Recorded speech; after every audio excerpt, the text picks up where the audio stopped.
What's going on, everybody? Welcome back to the channel. Steelers, Ravens, another hilariously funny and ugly rivalry game in the books. That was about as Steelers Ravens as I feel like it gets. Just, I don't know if I would say that that was the most horrific game I've ever watched, or just so funny to watch. But Steelers come away with a victory. I thought really, really crazy, crazy finish. A lot of guys stepped up in the clutch.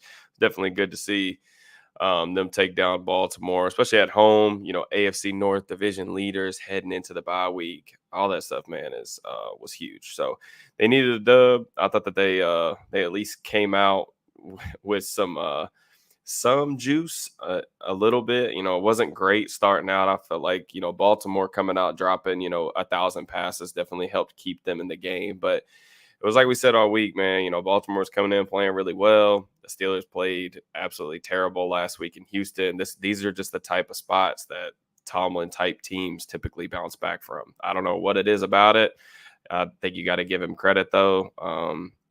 He definitely, I think he definitely outcoached Harbaugh today too. Harbaugh had some just mind-boggling decisions, including not to kick the field goal right before the half. No idea what that was about. But let's talk about some good performances from some different guys. George Pickens is an absolute star. I don't know why people don't see that. It's so easy to see on film, man. I don't know what people are watching that they don't see that this kid's so freaking good. 22 years old, he's a stud. Having a dude on the perimeter that you can rely on consistently to win one-on-one matchups is huge. And the Steelers are about to have two of them because anytime teams want to play man coverage, they're going to have to deal with Deontay with the quick hitters, the hitches, the comebacks, the slant, stuff like that. And then you've got Pickens that can win vertically pretty much at ease. Have no idea what the Ravens were thinking down the stretch there, playing single high or cover zero against Kenny, because Kenny's thing is, man, if he sees single high and he thinks he's got man coverage, he's going to throw a back shoulder to Pickens. And he should, because he's going to win those the majority of the time. And I thought that, Kenny made some big time plays down the stretch, couple, nice back shoulder balls. Of course, Pickens, unreal body control and just hands always stick out in those situations. But that throw to end the game on the go ball, man, it was on the money, and that's a big time throw that you got to make in the clutch. The Ravens were loading the box. They were daring him to make that play, and he made it. So got to give him credit. It was definitely not a flawless game by any stretch of the imagination. I mean, the Steelers' success rate on offense was like 33%. I mean, I don't know how they're winning games like this. They're averaging like one touchdown per week. But they're 3-2, and I mean they've got a lot of stuff to figure out at the bye week. I know everybody was talking about is there going to be changes to the offensive coordinator or whatever. That was never going to happen. I hate to tell y'all that, but Canada thought he was going to get canned last year before the bye week, and it didn't happen. It wasn't going to. It's not going to happen this year. They're going to ride this thing out. I'll be very surprised if the changes were ever coming. It's really just a matter of trying to execute the best they can with the scheme that they've got in place. That's what's going to happen. So, but yeah, Pickens, absolute star performance. I thought Jalen Warren provided some pop off the bench. He had a 16-yard run, really nice out of the backfield. Kenny checked it down to him on some flats and stuff like that. I thought he made some nice plays after the catch, running through tackles, making guys miss. So I thought he provided a spark. Really not much else from the skill position players today. It was really just those two guys. Najee didn't have a lot of running room. Either did Jalen. He pretty much just had that one kind of really long run. But, Jalen completely took over that drive. I see Rick in here saying Jalen like 3 plays in a row. Yeah, that was a huge spark in a spot that they really needed him to ball out in. So definitely an ugly dub, but you take them how you can get them in this league for sure. And I know, like I said, I know Wesley, a lot of people were saying that they were hoping they were kind of going to lose because it might lead to some changes, but I just don't see that happening. That's just not how the org operates. For better or worse, the Steelers are going to do what the Steelers always do, man. So um, let's talk about some other big time performances today. I thought on first watch, Broderick Jones was really good today. So I think that is a overwhelmingly positive sign. It's always hard for me, like I say every week, it's hard for me to say who played extremely well or good on the offensive line until I go back and watch the tape of those guys specifically. But I thought on first watch, he wasn't really noticeable for a rookie in his first start at left tackle in a big game like this in a rivalry. I know Baltimore's edge defenders, they're banged up. They don't really have a ton of dudes out there, but I just thought that it was notable that he wasn't a turnstile out there at left tackle. So liked that performance overall. Excited about seeing him get more playing time. He needs to. I think that just this performance in general, unless something changes after I watch the film, I just think that you just keep him at left tackle and we move forward like that. But let's talk about some other really good performances. Thought that Alex Highsmith was dominant today against a really good left tackle in Ronnie Stanley. He had Stanley in an absolute chokehold, man. I think Next Gen Stats tweeted out saying he had 11 pressures. It certainly felt like that. There was a bunch of times throughout this game where I felt like he was about a step away from getting to Jackson. The Steelers pass rush got off to a really slow start, which I thought really coincided a little bit with Lamar finding a really good rhythm early. Again, fortunately, Baltimore's receivers were absolutely horrible today and did him really dirty. But I thought as the game got going, you saw TJ and Alex really start to get into a rhythm, rushing the passer. That strip sack was huge. Obviously, you're up 4, you need to stop in a clutch situation in the fourth quarter, rivalry game, get the strip sack. Both of the edge rushers do a really good job, man. Whenever they get home, they're always attacking the throwing hand and always going for the football, and that's a skill for pass rushers. Chris TJ did his normal thing, couple sacks. I mean, I think he's now got 8 on the year. Y'all can correct me if I'm wrong, but he's well on his way to another 15 plus sack season, provided he stays healthy. See a couple people in here saying some good plays by Quan and Alandon. Alandon made that one play in space. They had a light box on the field. Alandon was one-on-one with Justice Hill in the middle of the field. He made that tackle on a 3rd and 2. I thought that was one of the most underrated plays in the game. Quan was excellent. He made my dudes list for Steelers Now.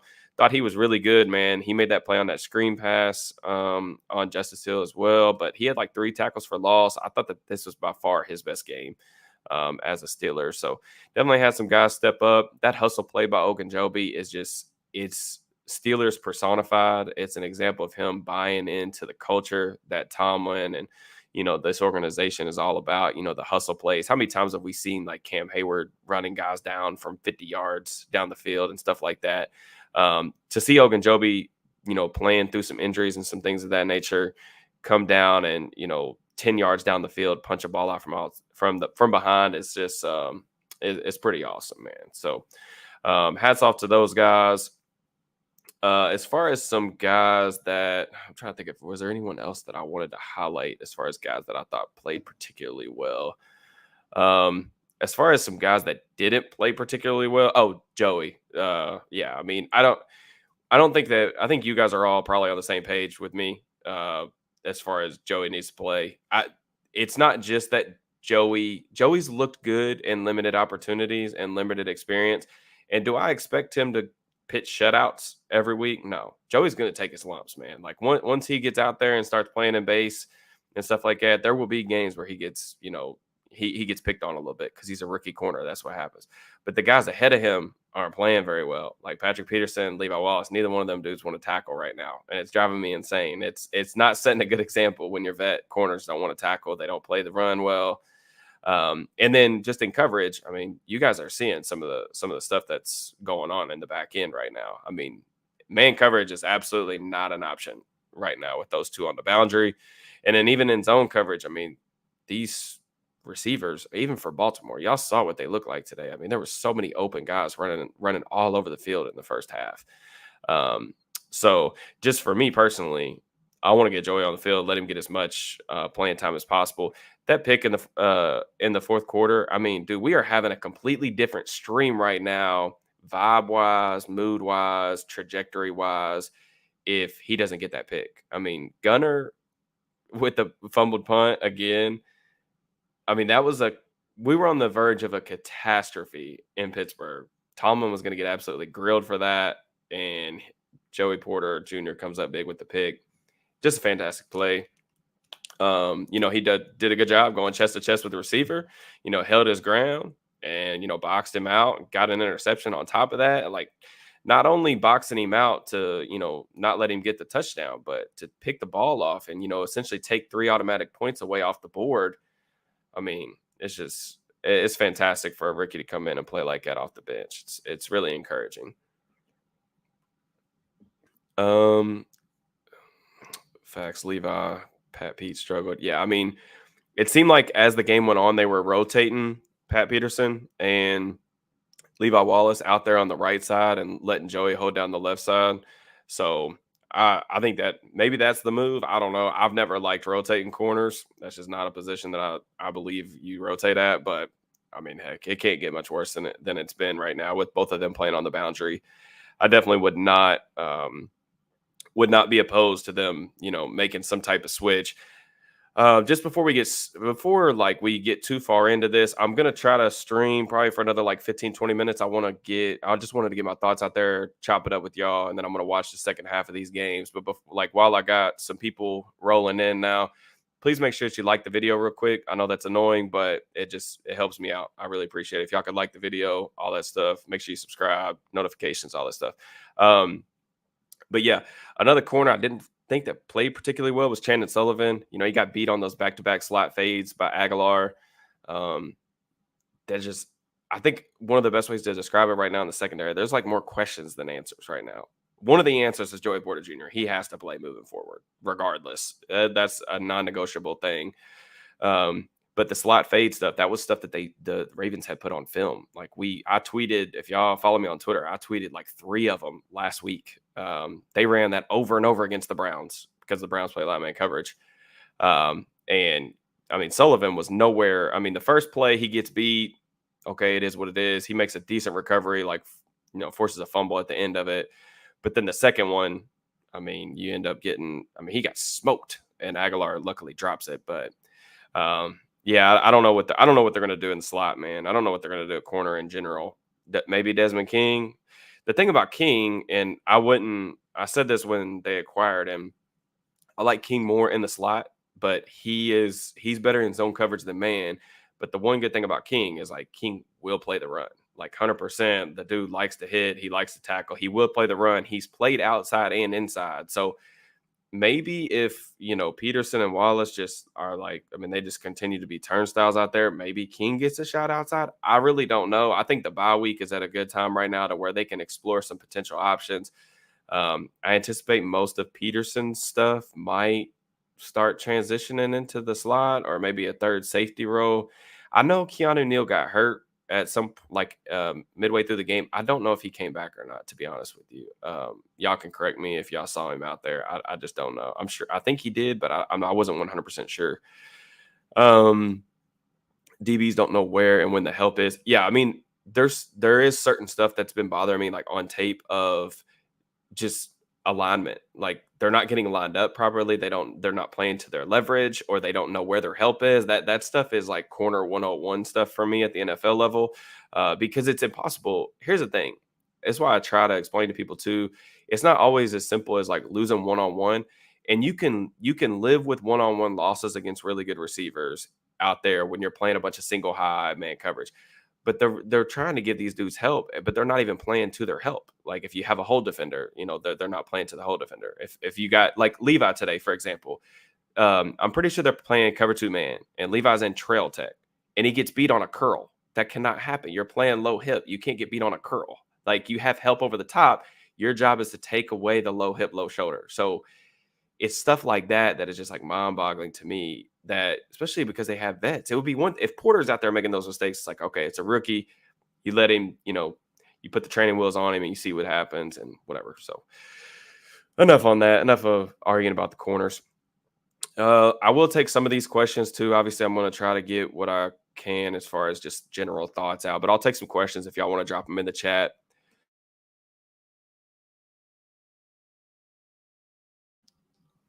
What does Kenny do these next 12 games? I think Kenny was okay. Like he was definitely more stable today than he had been for most of the season.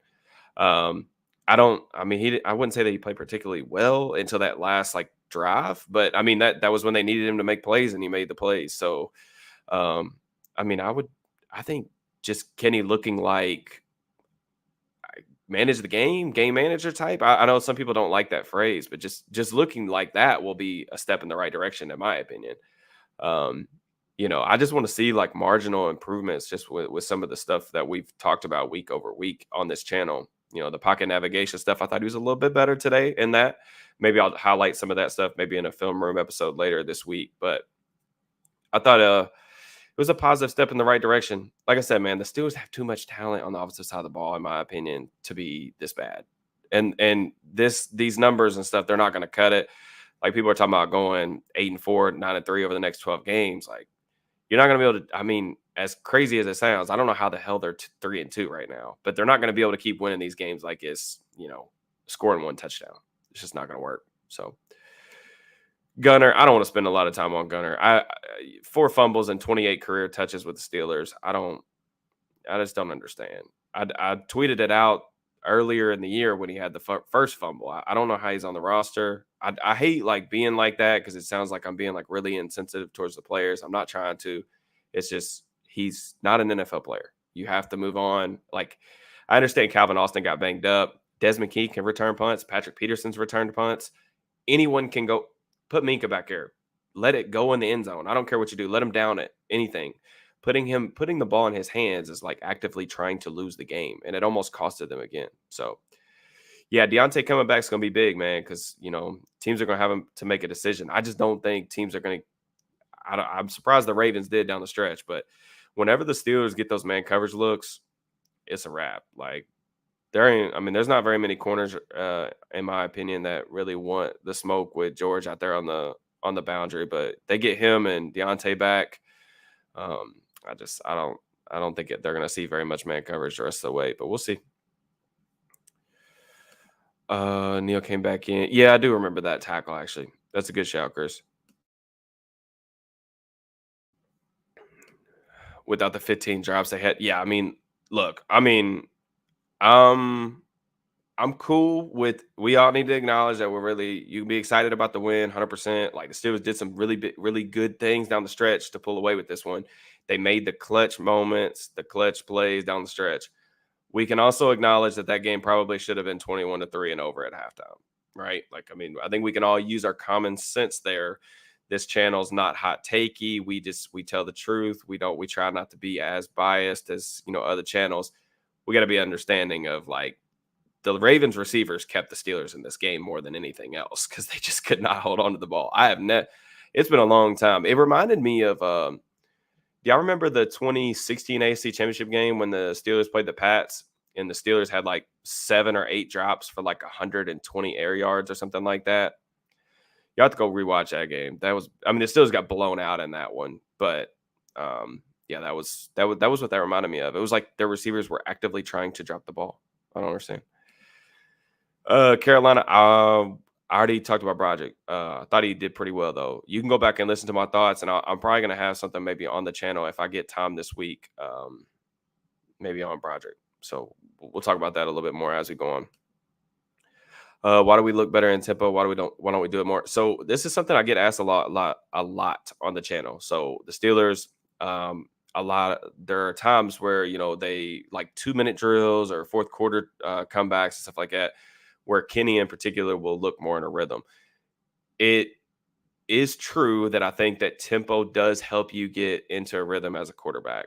But when they're running a lot of that, that kind of tempo, a lot of it's like quick passing game stuff.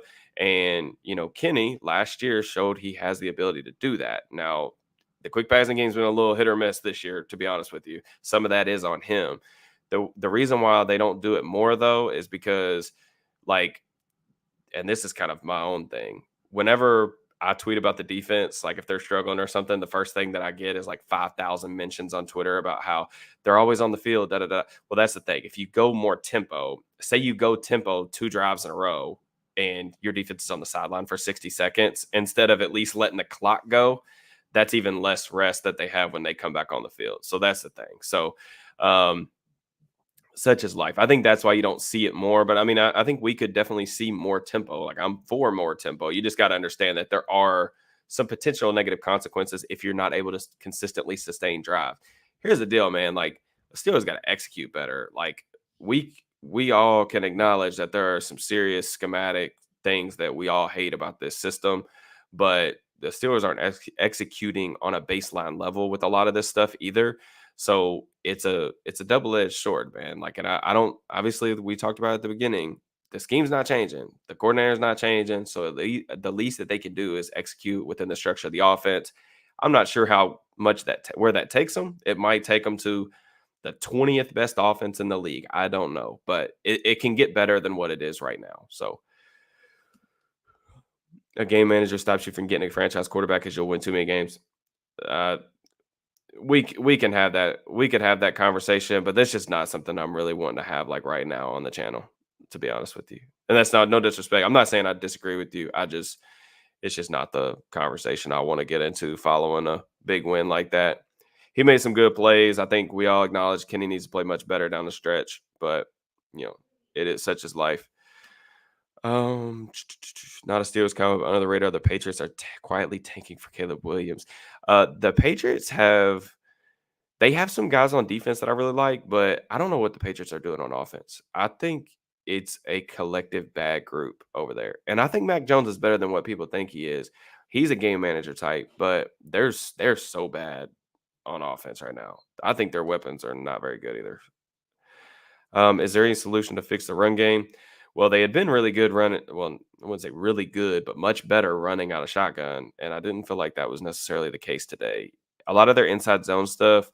The problem with running like it's hard to run on the Ravens because they have like Matabike, Travis Jones, Broderick, those guys, and they all have the ability to two gap.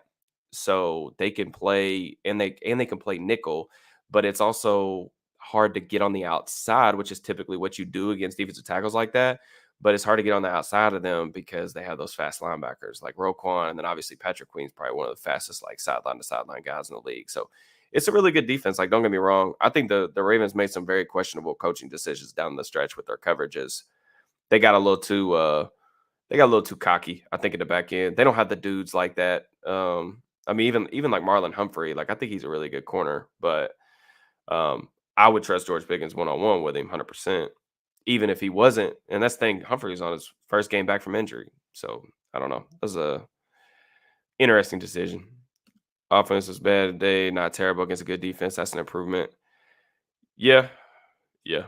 I mean, it's a good defense. Like I said, it's not good enough. Still less than 300 yards of offense. Like I said, like a 33 success rate. It's not great, but what's going on? What's going on?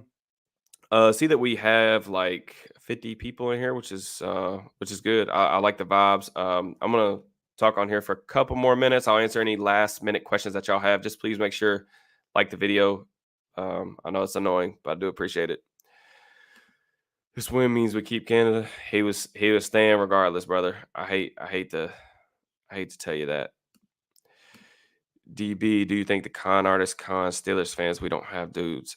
I really don't. I mean, I don't know. I think that's such a complicated question. The Steelers have a lot of really good players, man. I think they have one of the best like pass rushes in the league. They got one of the best, if not the best, edge rushing duo in the league. I think they've got enough weapons. I know Deontay's not healthy right now, but I think George is a dude. That's just my opinion. But I don't know. We could probably go back and forth on how good or bad we think this roster is, but I think it's a playoff caliber roster to sneak in with a wild card or something like that. I mean, the question is gonna continue to revolve around the offense. I mean, you're not gonna be able to compete with really good teams, especially in the AFC or even NFC, whatever. Not gonna be able to compete with those teams, only being able to score one touchdown. It just is what it is. So it is what it is. So bye week. I've already been informed. I already got a text saying that the film was going to be a little late coming out this week. So I may not get it early tomorrow like I normally do. So it may be a little later in the day. So I don't know if I'll have something tomorrow night or not. But I think Tuesday I should be able to get something up, and then we'll probably do one or two videos. I don't know. We'll see. We'll see what happens.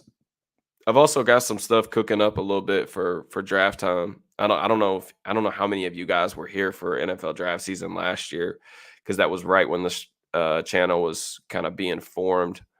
But I got some really cool stuff for draft season already cooking up, and I'm excited to kind of get the ball rolling on that. I'm hoping that I'm able to do film rooms on draft prospects. That's the goal. We're gonna have to see how that plays out though. Copyright stuff, if you know what I mean. But how do you feel about Daniels at center? He's got to be better than Cole.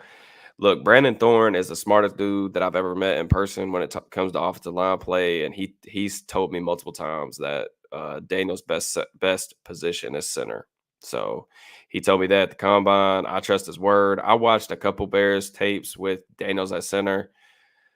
I I thought he was pretty solid at guard and at center. I think his mobility would definitely be helpful for them at center. With some of the reach blocks that they asked Mason Cole to make, and he can't.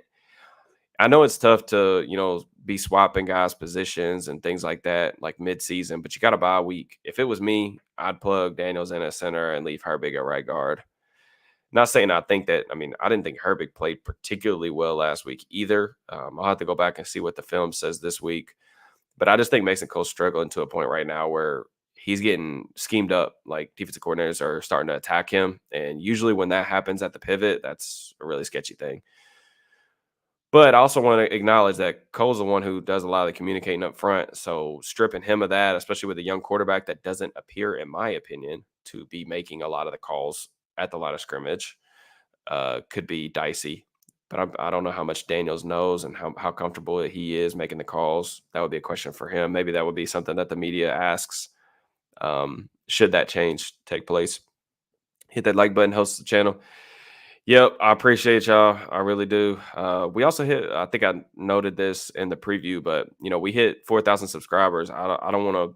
I don't want to brush that off. I want to bring that up again because I'm very, very grateful for that, man. 4,000 subscribers in 6 months is absurd. I mean, just it's absolutely incredible. I honestly never really thought we would get to that point. I mean, there's really, really good content creators on YouTube that I have followed for a very long time that have been doing their thing for years and years and years that don't have 4,000 followers. And that's not, I mean, that's not me. That's you guys supporting me, and I really appreciate that. All that stuff goes a long way, and it helps me bring more content to you guys. So I really appreciate it.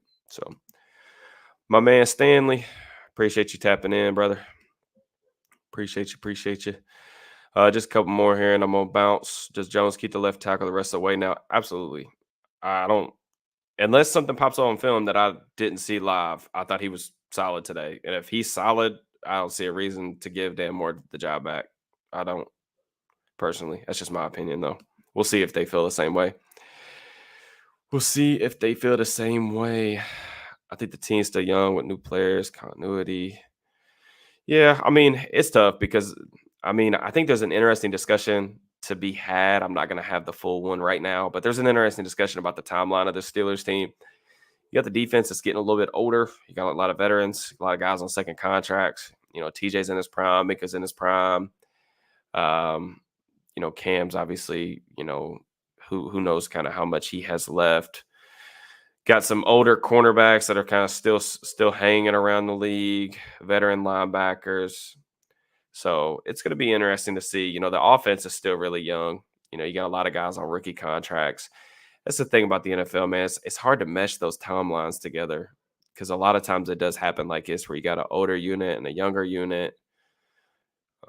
Obviously, a lot of it depends on the quarterback, but such is life. Love your work. Appreciate it, man. I really do appreciate it. It's been fun. The channel's been fun. I'm having a lot of fun doing it. I've made a couple jokes on Twitter this week that I wasn't really having a very fun time watching the Steelers offense on a weekly basis, and I'm not. But honestly, like doing the content creation stuff with you guys has been like probably the highlight of my season. That way I have like a format and a platform to share my thoughts. And I also appreciate too, like I feel like a lot of my subscribers have come in a real genuine manner.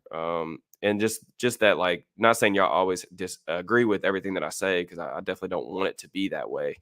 But I think all of you guys kind of appreciate the game and appreciate like this stuff more, like in a real genuine way. Like we don't do the clickbait stuff. We just like talk ball, and that's really what I wanted to build a YouTube account for, so that I had a platform that, wanted to talk ball with people like me. So I definitely appreciate it.